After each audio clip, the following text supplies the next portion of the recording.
Welcome back to the Square. I am your host, Curtis the Fifth. And I'm Curtis the Fourth. And today it is the 15th of June, so we have only one game left on the docket tonight, and that's going to be Milwaukee versus Brooklyn. We're going to do another playoff update. We're still in round two, as somehow some teams are still alive, and teams we didn't think that were in it are already off to the conference final. So we'll go ahead and dive right into that and talk about some insane basketball that's happened over the last week. All right, yes, it has. Yeah, it's been a week. Where do you want to start? I mean, let's start with where we've already wrapped up. Phoenix with the Nuggets. That series is already over, done and dusted. Phoenix is in the conference finals. I don't think I've watched basketball with Phoenix in the conference final. Truly, actually watched Phoenix be a good team. Well, you said you started watching basketball at 2010. I don't know exactly when you started consistently watching. Yeah. It was 2010. Okay, that's interesting. Well, it was probably 2013, 2014 maybe was when I really will actually watch regular season games on a regular basis. Okay. Better late than never. Yeah. Okay. Well, I was pretty much after the Miami Big Three. Yeah. Taking my talents to South Beach nonsense. Well, around the same time when he goes back to Cleveland. About that, because about after they faced San Antonio the second time in the final, I was pretty much like, I'm good. I think the only thing that kept me, the very few things I was watching Golden State because they just came on the scene. Yeah, and it was very interesting at first. It was fun to watch. Very, After before that, KD got there, and before that, this fake 73-9 season that they put out there. Yeah, I will say the 73-9 is better. I think that's actually something that I will attest to, and I will say that I actually liked that season only because it was during the time that we were starting to get really heavily into load management, and they went the complete opposite direction all season long. They're like, no, we're here to win games. We're here to play games and really show people who we really are this season, even after they just won a championship. Now, I know what you're saying with all the talk of how that's the greatest team of all time and how they try to match that up to the 72-10 with the Bulls. I get that. That's no comparison. And it was 2007. They were okay. That's the last time in the 2000s they made it into the conference championship. I think it was 2007, if I'm not mistaken. Yeah, but somebody brought that up once they made it. But they wasn't the favorite going in. But that's the furthest they've been since 1993 when they went to the finals.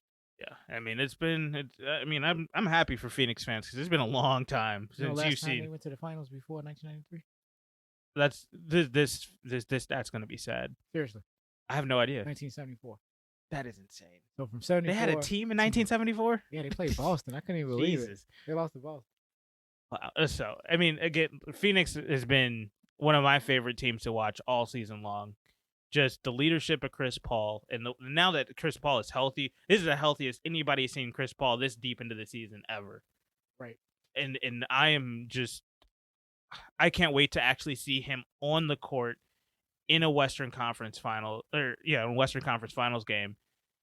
Because I don't care if it's Utah, I don't care if it's the Clippers. I hope it's Utah because I think that matchup is going to be a lot more fun to watch. But that's neither here nor there. Phoenix themselves, they play they're such a weird team in this era of basketball because they actually play team baskyball. Okay, you fixed that. I was about to say it's not weird at all. Yeah, that's what I'm saying because you don't see you don't see stars come together and actually play as a team. It's this. I hate the way Brooklyn plays because it's all ISO all the time, and I'm just like, I don't care about the 15,000 dribbles you can do in one possession, James Harden. Even though you're not playing, or you might play today, and we'll get into that in a second. But it just, I don't care about ISO ball. I care about actual, because basketball could be poetry in motion if they let it happen, and that is what Phoenix is.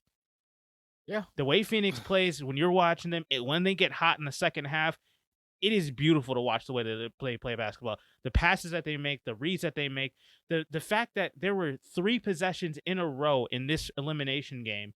I know Jokic wasn't on the floor at the time, but Chris Paul had wide open layup opportunities multiple times in consecutive runs down the floor in fast breaks, and he kept giving the ball up to whoever was right behind him because they can even get a better look than he could. Right. So it's just across the board. I just love the way that this team plays, and I don't think Denver stood a chance without Jamal Murray on the floor. There's nothing that they could have done differently to try to win any of those games. No, and you get 4 or 5 starters all in double figures. One of the starters finishes with 9 points, just shy of it. They spread the wealth around, and that's something that's refreshing. As good as Booker is, you would think today's NBA, this guy, oh my God, he's taking 30, 35 shot attempts every game, and no, he's super efficient. He'll shoot once coming down, and then the next 3 possessions, he may touch the ball, but he may never get another shot up until that 5th possession. Sometimes he won't touch the ball, right? And it's just, it doesn't matter, man. They get everybody going. And like I was saying, on those 3 possessions with those fast breaks, Devin Booker didn't touch the ball. It was Chris Paul to DeAndre Ayton, Chris Paul to Cameron Payne, and I think it again was to DeAndre Ayton again on the 3rd one. But like, it didn't matter. He yes, it was on a fast break, and he wasn't even in the play at the time. But the way that they just are able, I mean, and it's mainly Chris Paul because of his just knowledge of the game and to know where to take his shots and where to pick his spots to actually step up. And he did it in game 4. I think he had 37 points and some sort of a double. Man, he was just great all the way around. And then 37-7. No, he was close, but I mean, Devin Booker had a double because he had 34, 11, and I think 9. 4. Okay. No, you're close. Yeah, but Devin Booker, man, and I just got to throw a steal in there just for good measure. Still, I mean, it's across the board. That team is fun to watch because they actually play as a team, and you can actually see on the court, off the court, in the press conference, in warm-ups. These guys are together when it comes to playing basketball. So, I mean, I digress on my soliloquy on Phoenix. I'll let you get your thoughts in here on this series and how it played out. Well, Phoenix is a refreshing blast from the past as far as styles and how they play. Like you said, they play team basketball. Something of a throwback. Like I've been saying for the Eastern Conference is giving me all kind of nostalgia this year, and Phoenix is the only team in the West that's giving me that right now, and I'm just like, I'm starting to like basketball again, in spite of rule changes and all that, and that's fine. But I've been well pleased. It's this is not the bubble. The bubble was, I think, okay for that time. I mean, being apart from it, I didn't like it, of course. But that's not what I'm talking about. And granted, they went in there and went 8-0. Yeah, it started there. That's what I'm saying. That was the beginning of something that we all know. I don't think none of us really realized, because it's the bubble, But let them tell the story. No, that's when I think they woke up at that point. Well, Devin Booker mentioned it. He said that 8-0 run in the bubble is where they started to build the culture that they have now. We're not gonna take any sort of just this is a one-man band approach anymore. Like, this isn't just Devin Booker's team now. This is Phoenix as a whole. This is the Suns as a whole, because it's not. I mean, we've seen it. Devin Booker can't get it done by himself. Devin Booker and DeAndre Ayton can't get it done by themselves. You need to play as a team.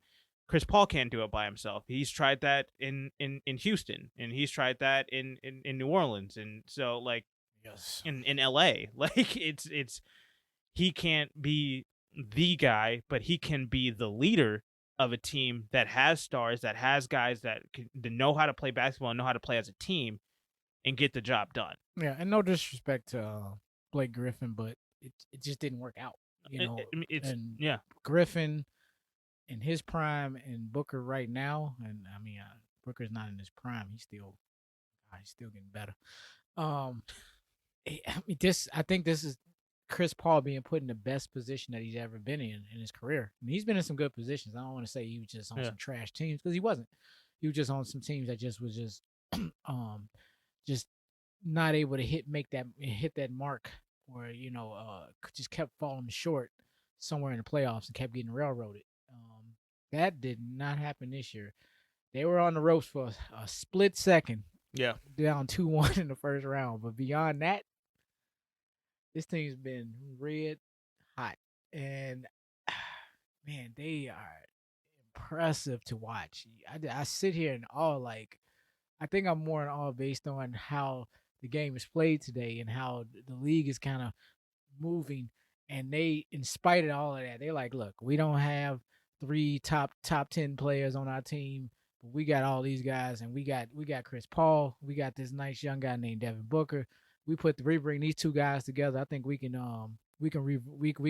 transform this team into something, to a true contender, and nothing less than that, man. Look, man, you can house a Frank Kaminsky on your bench and still be killing like I'm kidding.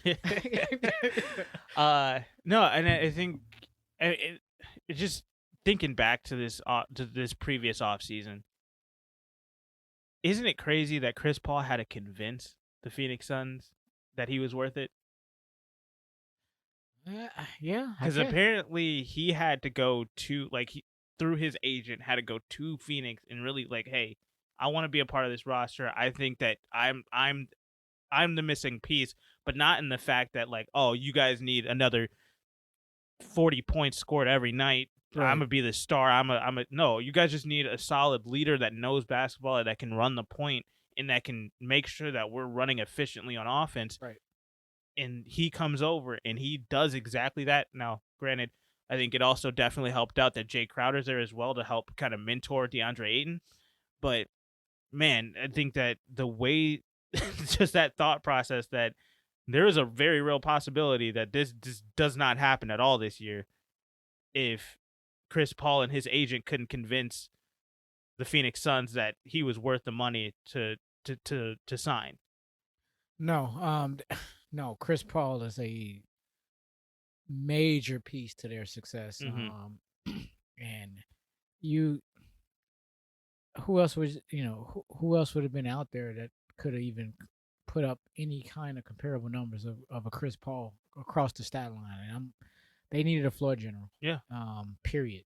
They was done with this whole, okay, LeBron ain't coming to Phoenix, and we can't get AD, because they all, and then look at Brooklyn, they snagged 3, 4, 5, 7, 8, 9, 10 players over. It's just, you ain't leaving a whole lot of top superstars left. They all just clustered in like four franchises. But right clearly, that's not what's needed to win games and to be a legitimate. If you got the right pieces. Yeah, they're a legitimate threat to win because of the way that they play basketball. Yeah. They've got the shooters. They've got the defensive presence down in the paint. They've got the perimeter presence on the defensive end as well. No, yeah, you're giving up 118 games a night, or 118 points a night, but not every night, but right, what you did in that elimination game. But still, it's a point where you can play tough enough defense to make you uncomfortable. And and starting to fuse Denver into this conversation just a little bit. Yeah, I'm scoring 118 to 120. It was garbage. Did you watch the game? Yeah. Wasn't well. I wouldn't say garbage time. I've seen this kind of game before. Literally like in the playoff, but I've seen it in the finals. Okay. And this is not me just having a nostalgic moment. It was me sitting there, and as I watched this, I'm like, oh my God, this reminds me of this particular game, which was in 1991, the Bulls versus the Lakers in the finals, in Game 5, the closeout game. Yeah. James Worthy and Byron Scott was out with injuries, and so now comes Terry Teagle, Tony Smith, Eldon Campbell, who at the time was a rookie. Crazy, because he had like 17, 18, or 16 years later, but then there's Eldon Campbell. It was like their bench just had to step in because their two of their starters were out. 2 of their major starters, which is really Magic. Vlade Divac was actually maybe 4 or 5 years in, but he wasn't the guy he had became over his career. He didn't even speak English at that time. Still, early Vlade. Yes, early Vlade. with the he did not speak English at all. Yeah. Like Yeah. he speaks very fluent English now, but he learned just by being over here in the States. But at the time, even at 91, he didn't speak virtually, and he can understand it, but he couldn't really speak it. Yeah. But you had him, and of course Sam Perkins. Did not work out for them. But in that game, I mean, Terry Teagle, Tony Smith. I mean, I ain't never seen role players just step in, and I mean, you would have sworn that these dudes were starters. The way, and they played at such a frenzy pitch, yet Chicago just steadily just kept coming, kept coming, kept coming, kept coming. And I translate all that to like the other night. That's all Phoenix just kept playing basketball. And I think all Denver could do was get it to 7. They could not chip away any further. And I think that's the biggest testament to Chris Paul, just saying, hey, they're going to come back. They're going to try to make this a run. They don't want to go home. Mm-hmm. We need to finish this out tonight. Let's close it out. Just keep chugging away. Exactly. Let's keep playing team basketball. Let's stay locked in the entire time. They're not going to break focus at all, especially once Jokic went out. Like this is the bench time to shine. Like you're not gonna have any other. You don't know if tomorrow. Like obviously you're not gonna win, but they ended up not winning. But this is your time to show what you've got, to see, hey, maybe you can get a contract somewhere else. And so these guys are gonna play as hard as they can possibly play. Right. And they put up a very valiant effort, but it's still just like you said, it just wasn't enough at the end, because you've got a team that truly does play team basketball versus a team that can play team basketball but never really had to, because they always had Jokic that they could fall back on. Yeah, and once he went down, it got very interesting, because all of a sudden now we see him, Porter Jr. and Barton just all of us. That was the Terry Teagles and the Tony Smiths. They just stepped. All of a sudden, that game just came. Now, fool's gold, people. I'm not sitting there, ready to crown them and say, okay, they're ready to take that next step. No, they're showing that they have the talent to become those type of players if they're groomed right. It's gonna take some work. And of course, lightning in the bottle kind of element that was going on here. And granted, it was an elimination game, and they played like they were about to get eliminated. And damn, I mean, they tried. They tried. And this is no. I mean, I still don't know who I would pick in this series if Jamal Murray was there, because I think Jamal Murray he's that dude to me on this team. He is the complete X factor on this team. But just going up against Phoenix, I think it still would have been. I think that would have been probably a 6-game series. That's kind of where I was at with that. I'm not sure. I need to see more games out of this guy, because I really can't assess. Plus, most of his kind of stardom came from the bubble as well, so you do have to kind of watch that as well. Because I mean, we've seen bubble pretenders, Miami, calling you out over there. So it's one of those things where you kind of have to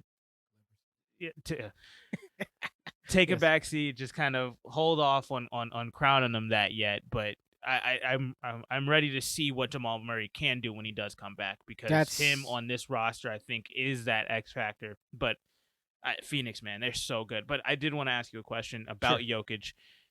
That foul, flagrant 2. Yeah, I had something very similar that I was going to talk about that. Yeah.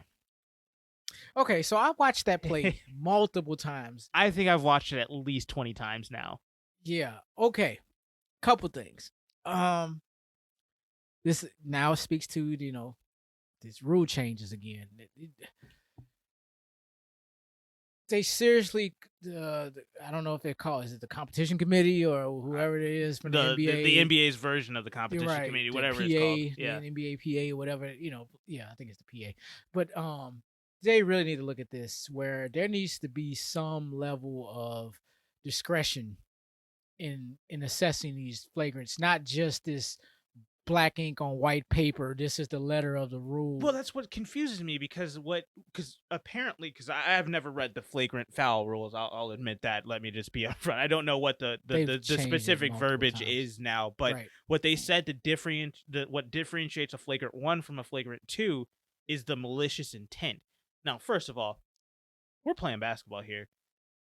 What in real time can you detect is malicious intent?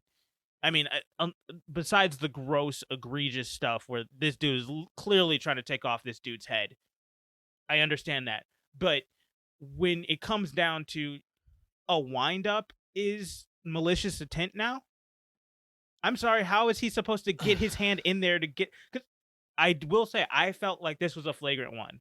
You wound up, you ended up hitting him in the face. It's incidental contact, yes, but from the rules, I felt like that was a flagrant one. I think he was going for the ball. I don't think he cared about Cameron Payne's face, obviously, but yes, he just ended up, the inside part of his bicep ended up hitting Cameron Payne's nose, and yes, it probably hurt because that's a lot of mass hitting you in the face, and yes, it's going to make Cameron Payne tear up. Have you ever been punched in the nose before? It's literally the reaction that you have. Your face tears up because of that. But it has nothing to do with malicious intent. And what he said after the game, I think, was very poignant to it. He was like, it wasn't, yes, I was trying to make a hard foul, but it wasn't malicious. I'm not trying to hurt him. He's like, I didn't even realize I hit him in the face. I was going for the ball, but I was going to foul him. I needed to change the pace of the game a little bit. A couple things. And yeah, agreed. Well stated. I'm just going to add to that. Because I agree with all of that. I'm trying to answer your question, but I need to say this. From what I've seen, is which as you was explaining, a couple things I wanted to factor in. Okay, yeah. This is Jokic. Tall, lanky, not the most coordinated guy. I mean, I'm saying based on his genetic makeup. No, I mean, you can see it in those like goofy little, if you get on Twitter, you can see the Denver's goofy little stuff that they put up there. He does have a weird kind of like. And now he did this little kind of, they want to say he wound back, to swipe at the ball and then missed. Because he ain't, his coordination is not all there. And he's long as all get out. It takes a little more longer to get to wherever you get in real time and some speedy. I guess it's a low level bang bang type play. Yeah. For the NBA per se. Yeah. But yeah, so we got that. That's one. It just, he swung at the ball and whatever fluky. He wound his arm back. It's an elimination game. He's the MVP on the brink of getting eliminated. Desperation is setting in. He's swiping at the ball. Yeah. Did he do it as hard as he can? Probably because he's really trying to get the ball out of the guy's hand. I don't think he did it as hard as he could. I'm saying based on he wound his hand back. Yeah. Like he put his arm back, but I'm doing this little sideways thing because it would look. That's why I mean his coordination was all because it don't like his arm was way back up. And they keep saying that he wound back like super far. I think the only reason why it went back as far as it did is because he did have to take like 4 steps to get there. Like it does kind of throw your weight off a little bit for anybody who's played basketball. When you're running full speed to try to close out on somebody, you don't have control over everything. Right. Like when you try to you try to get your hand up, your other hand does some weird stuff when you're trying to go for a block. Like it's that trying to beat the guy to the spot, trying to meet him at the spot, still trying to get his hand down. He felt he had to wind it back to probably get the momentum to even get it there quick enough. He's a center. He's not a guard. Yeah. He's not somebody who handles the ball and brings the ball and walks the ball up and anything like that. He's not that stretch five. Stretch mark five. That's what they call him. Yeah. I guess because he shoots jumpers, but he don't bring the ball up. Yeah. It didn't got to the point where he's not a 0.5. This dude, you're right. He's not a point he's center. Doing it all. It's none of that. So he's still a center by nature. Yeah. He's a big man. Certain things he can't do like a guard or a swing man forward or anything like that. He's not going to move. He don't have the same mechanics. And like you said, he swung, he missed, he made some contact with the Phoenix player's face. Yeah. Brushed it really hard because it wasn't like a flush hit, but it was hard enough for him to. I mean, you felt it. And the nose is a very sensitive area. Spot. Yeah. So it don't take a whole lot to get for you to be hurt in that area. This being ejected thing, no, The flagrant 2 was way too much. I was like, and to me, the reason why I didn't like it even more that he got ejected for that was the fact that you reviewed it. You saw the play. You watched it probably just as much as I've watched it over the last 3 days. Like, I've been just grossly having to watch this over and over again to try to see where the flagrant 2 comes into play. And I'm like, this whole, and I hate the fact that we're putting even more in the referee's hands as well now, because that malicious intent aspect of it to make it a flagrant 2, that's all up to the referee's discretion. I think, yeah, and I'm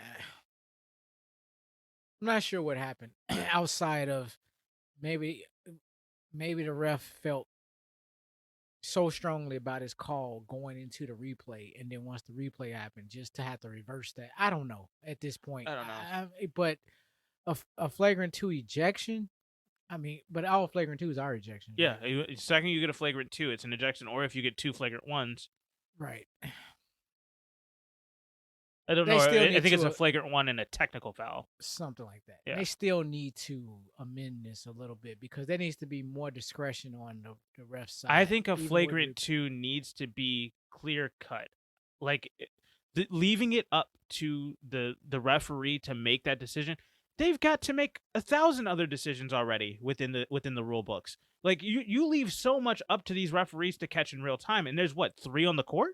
Yeah, and there's a problem with this particular rule, because this rule has started to it started to get this new definition based on intentional fouling, and these intentional fouls are starting to become, technicals and flagrants. And I'm like, talking about you didn't go for the ball. I just wrapped them up.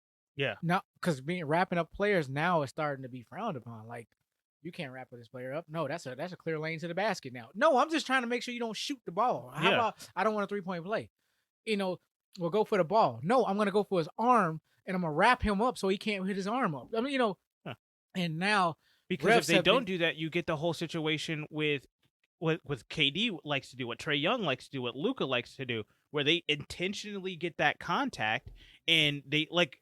This has been a topic of conversation over the last 2 weeks with Trae Young, because he does this thing where he comes down into the lane and then he literally jumps back into you to shoot the shot to get the contact. Which another rule that needs to be amended. But anyway, which is actually was something I was going to get to, is that I did just see an update to this story. Yes, the NBA in the NBA's version of the competition committee, whatever the hell it's called, they are going to look at those types of plays where people are trying to draw fouls and make that a little bit more clear cut, so that, I think they're actually giving more discretion for the referees, so that things like what Trae Young has been doing can not get called as much. Gotcha. So that they can, I think they're trying to make it so that it can go within the flow of the game, maybe. Because I think that's another thing that people are trying to, because with the replays now and the coaches' challenges and whatnot, they feel like the game is getting too slow. So there's so much that the NBA can fix that, but where to start? You're saying the game is slow? The game is barely 3 hours, but it's slow. Football games are almost 4 hours, but I love every single second exactly. of it. It could be 6 and I'll be good. Let's get overtime. So, yeah. Let's keep it going. But each his own, I guess. No. On the Phoenix side of the ball, I have to say I am very, very impressed with DeAndre Ayton. Honestly, this has been a huge turnaround. I mean, dare I say he is the number 3 of the big 3 over there? I mean, if there's a big 3, Yeah, I mean, if you're gonna call a big 3, it's gotta be. Yeah, I think he's definitely the 3rd wheel. I don't know if he's a big 3, but a little too. Jury's still out on. He's that next guy. Yeah, definitely between him and Crowder, but I think Ayton got him. I mean, he just got the upside, everything. Oh my gosh, I'm excited about this guy. Had a great game, 6 for 10. Didn't try to shoot from 3. Didn't get fouled, which I don't like. I think he needs to be a little bit more of a presence in the paint to get fouled a little bit more and get to the line. Yeah. But 7 rebounds, got a steal and a block in the game. I mean, he only had 1 turnover. solid, just very efficient. 12 points. I would like to see him be maybe a little more aggressive on the offensive end, but yeah, you ain't got to force the shots either. And he don't force shots. I mean, shot 60% from the field. Hell, if he can find a way to draw a little bit more contact, I'll like that. But outside of that, I mean, he's been just right. The foul line would have helped that stat line a lot better. But I watching him, man, I sat there and I can't help myself, but I have to try to see, man, who is this dude? I'm you know, who does he play? So came up with another old school cat that I remember watching that he actually does remind me of. I mean, I'm very, very reminiscent of this guy. And this guy actually played in Phoenix, which was coincidental. Charles Barkley, what? No. Absolutely not.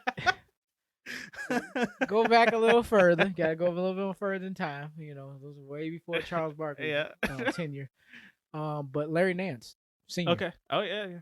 Not junior people, senior. The good Larry Nance. Very good one. Yeah.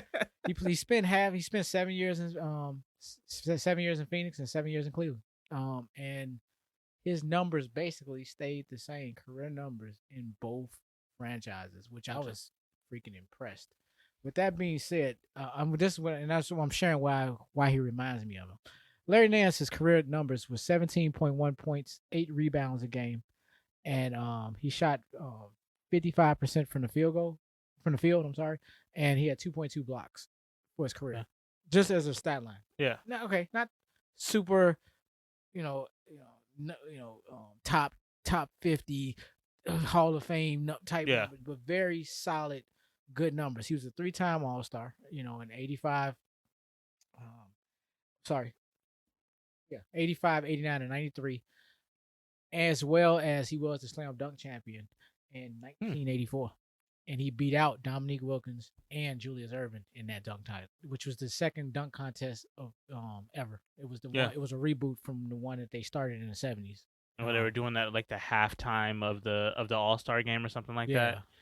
Yeah. Which Julius Erving won the very first one, but then he beats the Doc and Dominique before Dominique goes on a tear after this, So it owns the dunk contest. So just letting you know, Larry Nance was the guy. Yeah. They kind of rebooted the he was the Vince Carter of today. He was the Vince Carter of the 80s.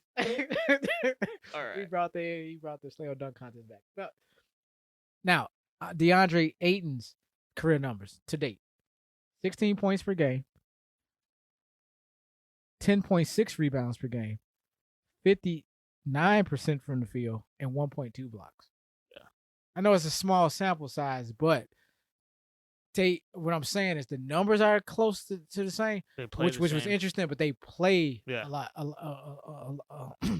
very much alike. Larry Nance was never a center; he was a power forward. But that's specifically what you're saying, is that he needs to be a little bit more aggressive on the offensive end. Yes. So I mean, Larry Nance was a beast down there, and which I love because nice. He's just not a beast yet. Yeah. He's not there quite yet, but he's very. But nice. I think it's got to start somewhere, and he's been playing outstanding basketball these playoffs, and it's been a surprise because I honestly thought that was going to be Phoenix's demise this playoff run. Is DeAndre Ayton going to show up?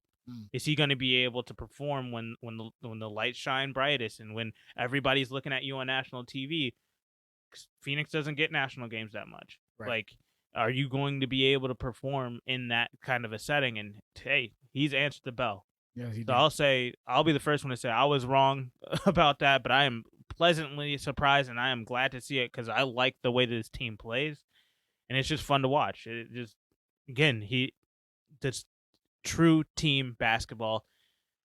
And I can't wait to see who they play. But let's get to that. Yes. The other Western Conference series, LA at Utah. That game's happening tomorrow night, Game 5. Yeah, Game 5. Series tied 2-2. What is going on with Utah? Well, someone told me before, somebody on the podcast had once told me that the series doesn't start till the home team loses. So it hasn't happened yet. We don't have a series yet. No, we don't. Everybody is held serve. And I guess that, it's a saying. Yeah. But I actually took that literal this time to try to figure out what was going on here. And I'm like, well, technically, not according to what we've seen in this year's playoffs. Yeah. But technically, the home team has just held serve. Yeah. That's not something out of the ordinary here. I will say in the last 2 games, Paul George, you've answered my call when I said I don't know where the hell PG-13 has been, because he has been absolutely dormant, but he's had 2 back-to-back pretty solid games on the offensive end. Mm-hmm. Still kind of wary on where the defensive playoff P is, but hey, teach their own. Right. But, I mean, Kawhi's doing Kawhi things. He's literally been just doing his thing this entire playoff run. Nothing's changed. It's just a matter of, is Paul George going to show up that night? So I feel like they've got too much control. I need to see Utah kind of take that control back. Hopefully Donovan Mitchell is all right with his ankle injury, but apparently he was ready to go back into that game, but it was such a blowout that he was just like, I mean, do I even dare ask the question, is he enough? Is he going to be enough? I mean, granted, he was enough for the first 2 games. However, I mean, you also have to keep in mind they still don't have Mike Conley back. That's true, and that was I did want to bring. I want to say that was true, but it really, in essence, they haven't needed him. Well, that's what I was going to ask is when he does come back, because apparently he's close enough to be talking about it. Right. So when he does come back, is that going to actually hurt this team, or is it going to help them? Well, the way that Ingles is playing, if nothing else, I would say at least bring him off the bench. Mm-hmm. You know, and just kind of, because you just throw him out there in the starting lineup, give him the green light, we're going to have a problem. Because, like, dude, where you been? You know, I understand we lost the last 2, but hell, we playing the Clippers. And I'm like, I understand you're there, but if you start taking all these ill-advised shots and then it just takes away from the flow of the offense and taking shots out of Donovan Mitchell's hands or giving him, you know, limited shots to take or very low percentage shots as opposed to the high volume shots that he did have. Yeah. And then you're Mike Conley and you're not hitting yours. Yeah. We got a problem because, you know, you just happy to be back, you know, and shooting the basketball. But, you know, hey, it's the best 2 out of 3 right now. Mm-hmm. And yeah, y'all still having home court advantage, but this thing's come down to 3 games. You know, and I don't know. I don't think Mike Conley is playing tonight or tomorrow night, but who knows? By tomorrow morning, the reports can change because they haven't said anything as of yet. I haven't heard anything, and I was just trying to look and see if anybody's updated anything on Mike Conley for this next game. A peep. Nothing. So my assumption is that he's not going to play. Yeah. They don't necessarily need him to win, but I guess we're at this point of, okay, the Clippers got the last 2. Technically, they had the momentum.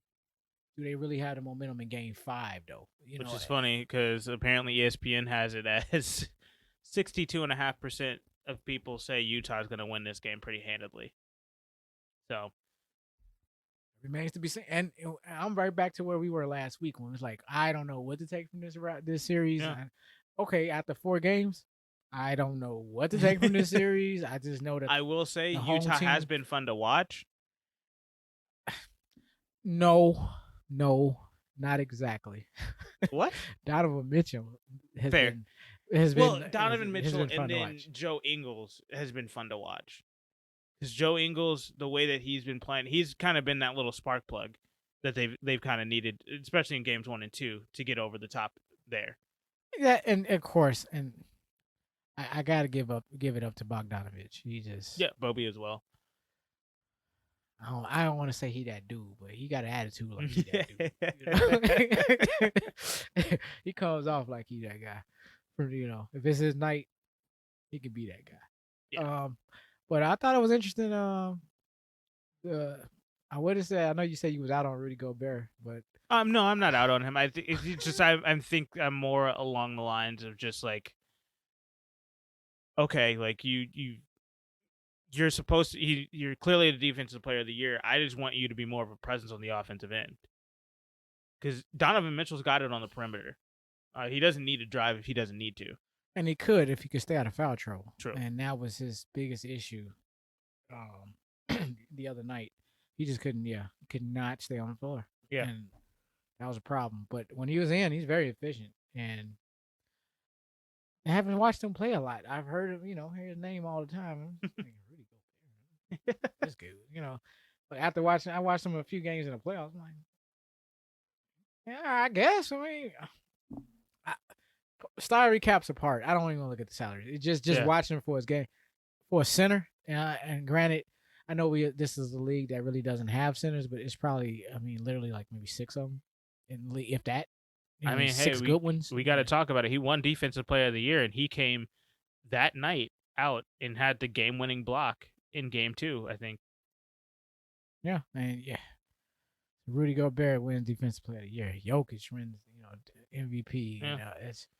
Are we going back to the era of the big man? No, possibly, but I was just casting a little bit of light on my question of the day. Okay, it'll be somewhere around in that area. Understood. Yes. Well, to wrap up talking about the Western Conference, who do you have? I mean, I know you still don't know what to take from this series, but gotcha. Give me a prediction. Who do you got? Get best of 3. Who do you think has the upper hand? Oh. My heart wants to say Utah. My eyes say that should be. Oh. Screw that. I got Utah in 7. Utah in 7. Okay. You know what? I'm gonna take Utah in 6. Okay. And that's just going on. I know LA's got the momentum, but I think Utah comes out tonight. Donovan Mitchell is fine. I don't think this is a real injury that we're talking about here. I just think he tweaked it. He's fine. He wanted to go back in. He's fine. He's going to come out tonight. He's going to prove that it's fine. I think Donovan Mitchell's going to light up the scoreboard tonight. And then Game 6, hopefully it's a game. It's a team win. We got to go into LA. Let's just get this done with. I don't want a Game 7. Let's not leave it up to chance. Let's go win this thing. Right. And I think Donovan Mitchell's got that dog in him. So okay, hey. okay. He's gonna. I'm warming up to him. I mean, he what you said, he does. I just haven't. I didn't have a hot take when he did. Time out. I am not going as far as Stephen A. did to say that he's the greatest Utah Jazz player of all time already. That was so blasphemous. I was, you know what? You reminded me of that because I didn't even want to keep that in my memory. I was just like, I listened to half of the take and I just turned it off. I'm like, I can't even listen to it. And I think it was worse because he even brought up John Stockton and Karl Malone. He brought it up. Like he was like, I don't want to hear about him. And that was like, I was like, are you serious? That shuts down the conversation, the argument. No, take Stockton and Malone out of it. Then we ain't got nothing to talk about. I'm like, who was the next best player that was over there? Trey Burke at one point in time. I don't even know. But what it reminds me of is because that. And we'll get to the East in a second here. Sorry, AK-47. Come on, people like. But it's funny because it reminds me of I don't know if you watched the Pat McAfee show, but he was talking about it with the Julio Jones situation. Mm-hmm. But he's like, but the besides guy, I think that's where that kind of that reminded me of that. Whereas because Julio Jones is apparently that besides Julio Jones, he's the greatest. like, but I think that's what Stephen A. was saying. Like, besides Stockton and Malone, like, okay, then he's not the greatest Utah Jazz player of all time. Okay, so in journalism, we gonna do the equivalency of the NBA. So this is stretch journalism right now. Right, we just gonna stretch out mark journalism. Right, we just stretch. We just gonna stretch the truth out here about how this, omitting key factors in the formulas here that we come up with these takes. Are you serious, dude? All right, let's Stockton and Malone. Okay. Let's talk Eastern Conference basketball. Hold on, right before you leave. Who's overrated again in this series? See, someone went on. I just have to bring this up because I want to rehash what you had said. Not that I'm putting you on the spot. Wait, I said somebody's overrated? You was talking about Kawhi Leonard. Your hot take from last week. I didn't give it a lot of play last week because I just need to. I just sat there like, really? I still And think he's I didn't know how overrated. to challenge that. But go ahead. I mean, I don't think that even though he's won the last 2 games, I don't think he has what it takes to be the leader and to really lock in to be the guy on a championship team. And people are going to bring up Toronto, but still, that had so much other stuff going on. He has built the Clippers by himself. So Toronto was already a ready-made. They were already a team. They literally just switched out DeMar DeRozan and Kawhi Leonard. Right. And I'm not going to go out on a limb. I'm not going to be so stupid to say Kawhi Leonard is not as good as DeMar DeRozan. That's obviously not true. Right. So clearly he's got that level of dog in him to that degree, but I don't think he has it to finish it out and to be the guy who's built this team, who's called out who he needs to come with him to win a championship. I still don't see this Clippers team winning a championship. That still remains to be seen. I don't necessarily see it either. Like right now, at best, what we've been seeing is just flashes, here and there. So here we are, back in another best 2 out of 3 in the second round. But I mean, he's putting up the numbers between 7 Clippers and 7. But I'm ultimately like, you know what? Until Utah really gives them up, I'm just gonna roll with them. They can't until you beat them. Then I'll know they out. It's kind of one. I'm not gonna bet against them. Yeah, and it's not a thing. I'm not trying to take a shot at Kawhi and say that he's not a good player or he's not a great player for that matter. I just don't think he's got that leadership mentality that you need. You can't have a dude that puts up the amount of points that he does and in the presence that he has and in the amount of times that he needs the ball in his hands for him to not to be a vocal guy. That I don't think that's ever going to work in the NBA, no matter what the era is. No, I agree. And I agree with that. And that, and you use the word overrated. And sometimes it gets and people are calling him the best basketball player on the planet right now. And I'm like, I don't agree with that. Right. And that's not saying that he's a bad player. I don't think he's what you're saying, and I get that. I get exactly what you're saying because top 15, top 10, yes. Top 5 right now, you're going to have to prove it to me, man. I think that, sometimes we get caught up in this. Watching so much ISO ball, by the way. True. We getting caught up in the individual, him, the individual, Kawhi Leonard, definitely one of the best walking out there. But that's not what the NBA is. That's what I'm getting at. It's like as a individual player, sure. We're not talking about that. We're talking about him as a team, on a team, as a leader, as being that number one guy, being that franchise, that centerpiece. Okay, great. I'm talking about in the context of NBA greatness. He's not that dude. Because like basketball player, like yes, this dude can take over whenever he wants. There's a few guys that I think could not necessarily shut him down, but can slow him down and beat him. Right. But that's in a one-on-one matchup. That's I'm not into that. I don't care about that. I'm talking about NBA greatness as a guy that can lead his team to win championships. He didn't do it in San Antonio. He came to one of the best teams in Toronto, and so far he's been a disappointment in LA. So, he pulled off a low-level Golden State in Toronto. Yeah, a poor man's version of it. I was gonna say he did exactly what KD did, just a low-level version of it.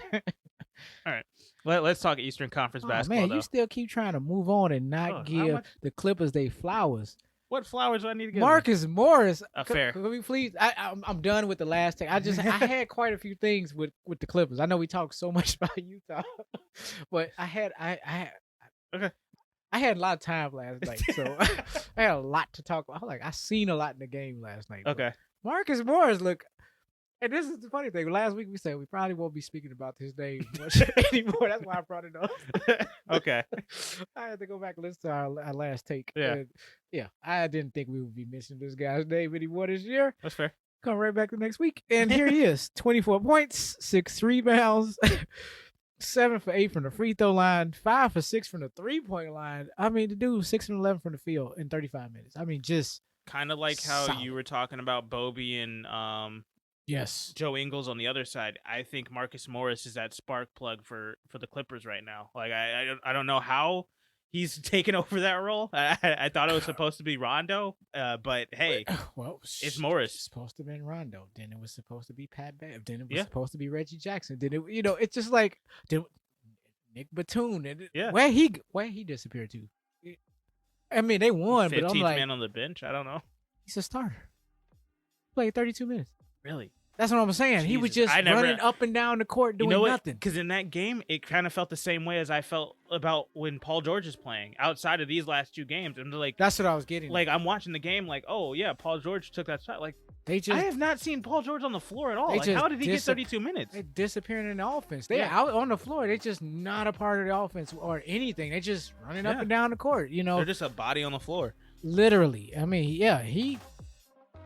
he only had 1 foul. He wasn't in foul trouble. He just did not. Wow. Just was not a part of the game, really. But anyway, I digress. I just wanted to pull out a few key points. I wanted to give Mr. Morris his flowers because he did step up to be that number 3. I mean, to get this win. Yeah. There's a difference maker right there because you can get your 31 from Leonard and Paul George respectively, but 62 is not better. But the reason why I think that even with Marcus Morris doing what he's doing, and props to him, I think the X factor is always going to be Paul George, because Marcus Morris doing what he does as a number 2 isn't going to work and get you a win. Paul George disappears and becomes that 3rd guy. That's where the problem lies, and that's why they can't win games. So that's where I'm at. I think Paul George is the X factor, because if Paul George is a legitimate number 2 guy on this roster, it's going to be ridiculously hard to stop this team. But if he'll show up, but he keeps disappearing on the road. True. That is true.